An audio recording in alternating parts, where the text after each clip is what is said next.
Bienvenue dans ce colloque organisé par le Centre de santé mentale de la Guadeloupe, dans le cadre de la Semaine internationale de la Guadeloupe, se présentant sur la santé mentale en Guadeloupe.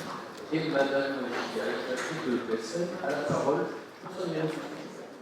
Alors, bonjour. Madame la Directrice Générale adjointe de l'ARS, Madame la Présidente de la Commission des usagers, Monsieur le Président de la Conférence des présidents de CME, Monsieur le Président de la CME de Maurice Épinois, Messieurs et Mesdames les représentants des EPCI, Messieurs, Messieurs en grade et qualité, chers collègues, chers invités.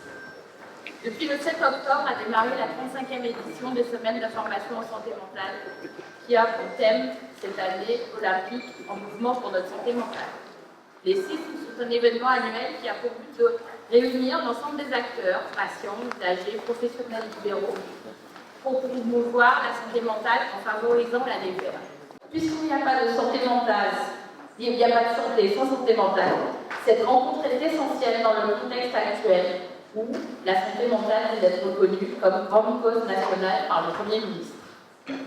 La collaboration entre les structures de santé mentale en milieu hospitalier et les services de proximité en ville est au cœur de nos préoccupations.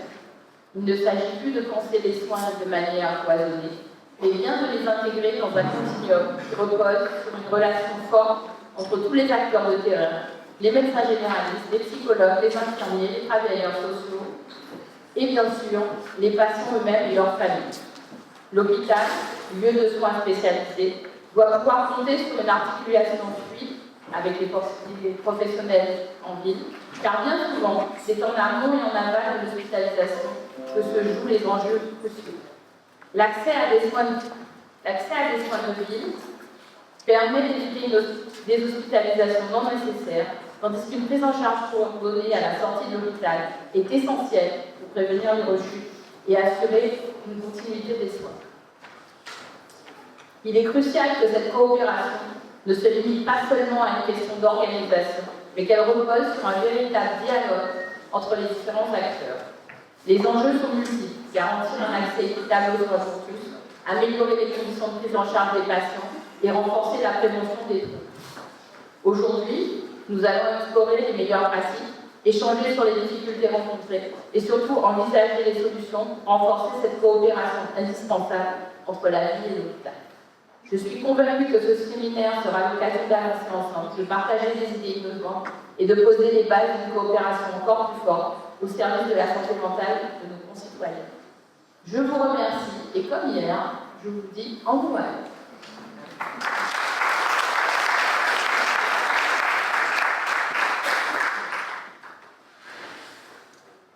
Bien, merci Madame la Directrice, Monsieur le Président de la CME.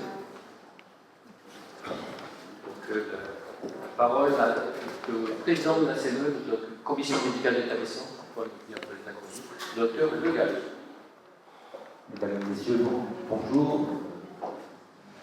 Mesdames les représentantes de la direction de l'ARS, Madame les représentants des EPCI, chers collègues, chers professionnels de l'EPSM, c'est à la fois un honneur et un plaisir, en tant que président de la commission médicale, d'inaugurer ce deuxième séminaire de santé mentale en Guadeloupe.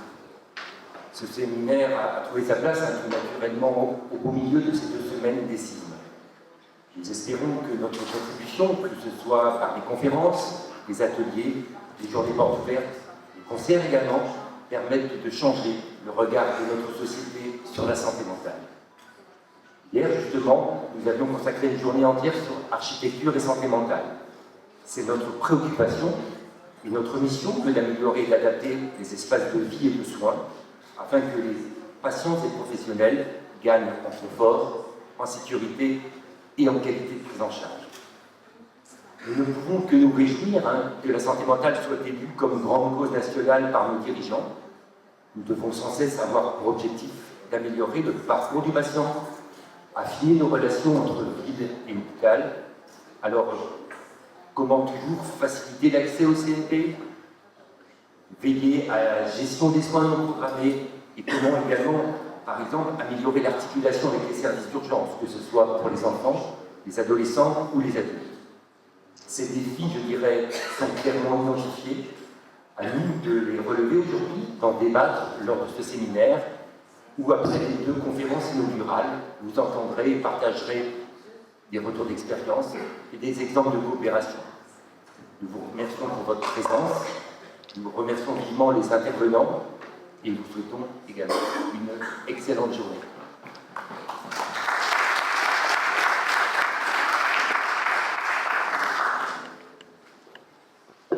Merci, cher confrère et président.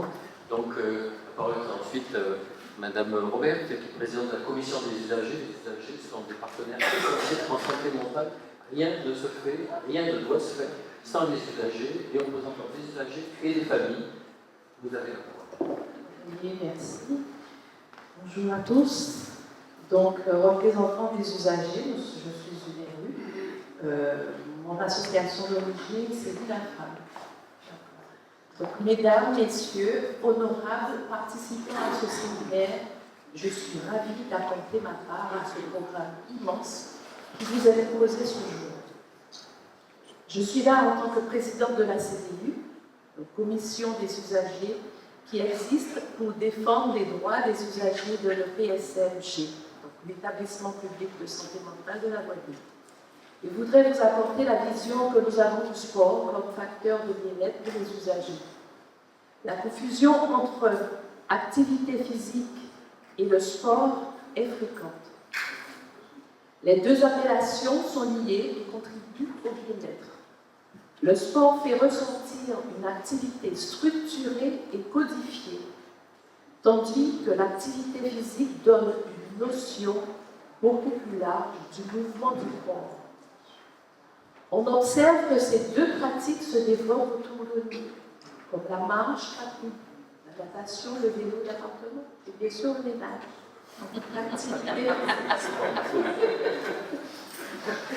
Elles peuvent se faire en séance individuelle, collective, en plein air, à la maison ou en salle. Des moyens existent pour favoriser l'activité physique, comme les parcours de santé que l'on retrouve dans chaque commune. Le sport peut y être réalisé avec différents appareils. Des cours peuvent être accessibles par Internet. De nombreuses salles de sport ou des clubs sportifs ouvrent leurs portes. Nous connaissons tout ce bien-être que procurent ces activités, en réponse à nos propres besoins. Nous connaissons tous les effets du sport. Nous connaissons tous les effets du sport sur la perte de poids, l'augmentation de l'énergie, la réduction du stress, l'amélioration du sommeil, l'amélioration de l'estime de soi, l'aide aux interactions sociales. Tout ce qui vient d'être dit concerne tout le monde. Mais qu'en est-il de façon plus précise de l'impact du sport sur la santé mentale? Dans certaines pathologies sévères, on observe une perte de motivation, une diminution de la reconnaissance de ses propres émotions, ainsi qu'un désintérêt pour les activités sociales. Cela peut entraîner une démoralisation et un découragement qui complique la mise en place d'activités, dont les activités sportives. Ce manque de motivation est souvent présent. Les personnes avec des troubles psychiques peuvent, pour des raisons nous sembler être hors du monde, de notre monde. La stigmatisation est facile et favorise leur autostigmatisation. Il y a des preuves que le sport agit sur le cerveau, notamment en augmentant le volume de l'hippocampe, zone importante qui lutte contre les troubles cités, difficulté à se motiver, troubles de mémoire ou de réalisation de tâches complexes. Le sport est un facteur de réhabilitation. Dans ce cadre, le PSMG joue un rôle essentiel pour aider les usagers à retrouver un certain bien-être, grâce à la mise en pratique du sport lors de leur hospitalisation. La pratique du sport, en présence d'accompagnants qui leur apportent la bienveillance, et le respect qui leur est dû, comme tout un chacun, et que cet accompagnant ne le met pas à côté parce que ce n'est pas bien faire comme les autres. Si le sport est bien développé à l'EPSMG, il doit être encouragé en dehors de l'hôpital, car l'hôpital n'est pas le lieu de vie des usagers.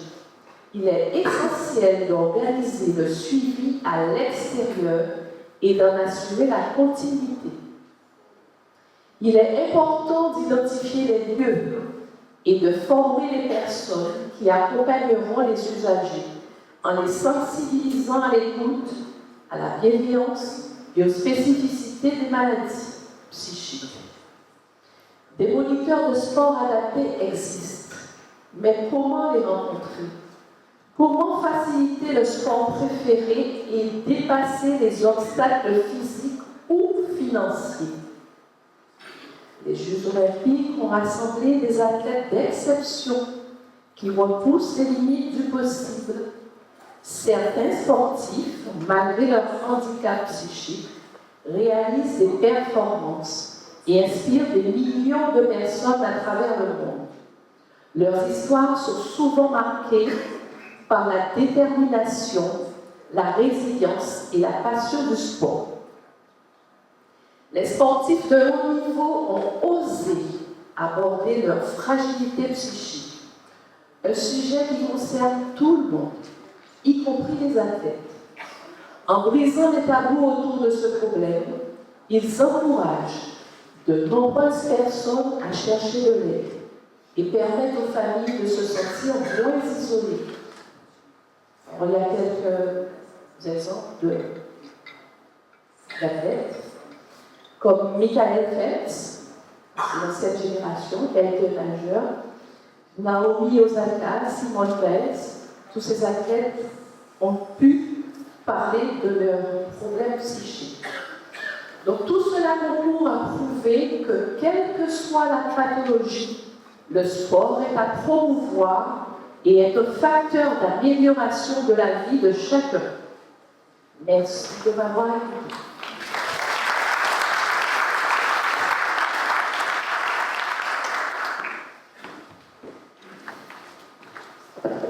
Bien, merci Madame Robert, donc représentant des usagers. Et donc, nous allons avoir la conclusion de cette ouverture par le docteur Claudel Bradamanti, directeur général adjoint de l'ARS, qui est le pilier, voire de l'âme de l'ARS depuis bien longtemps. Merci beaucoup. Bonjour à tous, mesdames, messieurs, en vos grades et qualités, chers invités, chers collègues. Évidemment, je suis très honorée d'introduire cette séquence, cette journée, et je présente mes respects à chacun d'entre vous. Évidemment, tous mes remerciements à la directrice de l'EPSM et à son équipe pour la déclinaison territoriale de la Semaine d'information santé mentale 2024. Nous sommes aujourd'hui tous entre professionnels de santé ou partenaires de la santé, usagers, familles, et nous sommes tous fortement impliqués dans la prise en charge, à un titre ou à un autre, des usagers de notre territoire. Nous sommes conscients et de surcroît convaincus, en tout cas, je l'espère, de l'intérêt, voire de l'obligation de faire ensemble, quel que soit notre lieu d'exercice, faire ensemble en cohérence pour s'assurer de la continuité des prises en charge sur un territoire dont nous connaissons les caractéristiques. Un territoire qui connaît un vieillissement croissant, un isolement croissant, notamment pour les personnes âgées, un archipel avec des densités de professionnels de santé contrastées. Nous avons la chance d'avoir un tissu infirmier libéral confortable. Nous avons une démographie médicale qui, quoi qu'en berne, commence à sourire un petit peu, mais les effectifs restent globalement insuffisante, inégalement répartie. Évidemment, les communautés d'agglomération, les zones urbaines, sont celles qui sont les mieux servies. Et puis, vous le vivez tous, et encore moi ce matin, nous avons des axes routiers qui sont très, très encombrés. Et évidemment, ça rallonge les délais d'accès aux soins, et ça nous embête beaucoup. Notre territoire aussi est touché par la précarité socio-économique. Les personnes présentent de plus en plus de conduites addictives et Dr. Hino le dira certainement mieux que moi, et peut-être Vanessa Cornet, je viens de voir arriver, parlera donc de la santé mentale de nos concitoyens qui ne s'améliore pas. Toutes ces caractéristiques donnent ainsi tout son sens à la coopération intersectorielle pour faciliter l'accès aux soins et à la prise en charge, en faisant du décloisonnement des acteurs santé, sociale, médico-sociale, autour donc de la réponse aux besoins du patient, un enjeu de santé publique. La santé mentale est l'affaire de tous. Chacun peut être concerné, a été concerné, est concerné. Nous connaissons tous quelqu'un qui a eu besoin d'être soutenu, d'être pris en charge. La coopération est un acte volontaire qui ne se décrète pas. On a beau lecture dans tous les textes. Si on ne veut pas, si on ne bouge pas pour se rapprocher du thème de la semaine, si on reste campé dans son bureau, ça n'avance pas beaucoup. Chacun doit venir partager avec les autres ce qu'il sait, venir avec son expertise, élaborer avec les autres des stratégies en réponse aux situations souvent individuelles, les mettre en œuvre et suivre les résultats. Surtout, suivre les résultats. La coopération ne marche pas si on y est contraint. Activer les outils de la coopération est intéressant, important, nécessaire pour rompre l'isolement du professionnel et faciliter la prise en compte des besoins du patient dans sa globalité, diminuer l'impact des troubles sur le système de santé. Cela passe évidemment par les innovations technologiques que permettent les plateformes en ligne qui se développent de plus en plus, mais aussi tout simplement par l'interpellation des membres du réseau constitué ou par des rencontres prévues, notamment par la gouvernance des contrats locaux de santé et des conseils locaux de santé mentale. De la coopération sont également nés de nouveaux métiers. Vous allez les aborder aussi aujourd'hui, notamment les infirmiers en pratique avancée, les infirmiers correspondants du SAMU, et j'en passe. Coopérons entre professionnels de santé pour sensibiliser les professionnels de santé aux troubles mentaux, développer des formations à leur égard, pour intégrer la psychiatrie dans le parcours de soins. Coopérons et bougeons pour renforcer la psychiatrie de liaison et mieux répondre aux besoins de santé mentale des personnes hospitalisées ou accueillies dans les établissements et structures médico-sociales, réduire le stigmatisme et offrir également un soutien précieux aux équipes médicales.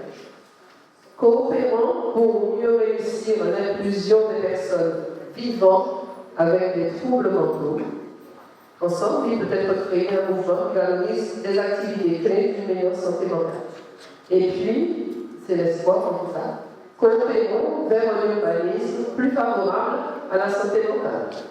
La santé n'est pas seulement l'affaire des soignants, mais aussi celle des élus, dont le rôle dans la conception des quartiers, la préservation d'espaces verts, par exemple, est essentiel.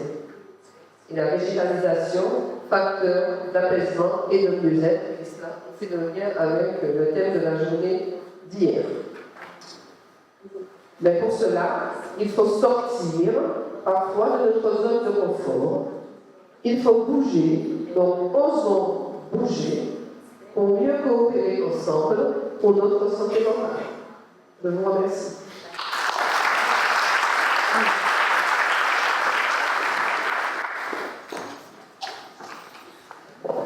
Merci aux personnalités qui ont bien voulu ouvrir ce séminaire et qui nous incitent, qui nous donnent des tas de pistes que nous allons explorer aujourd'hui et j'espère pendant l'année et même les années qui viennent.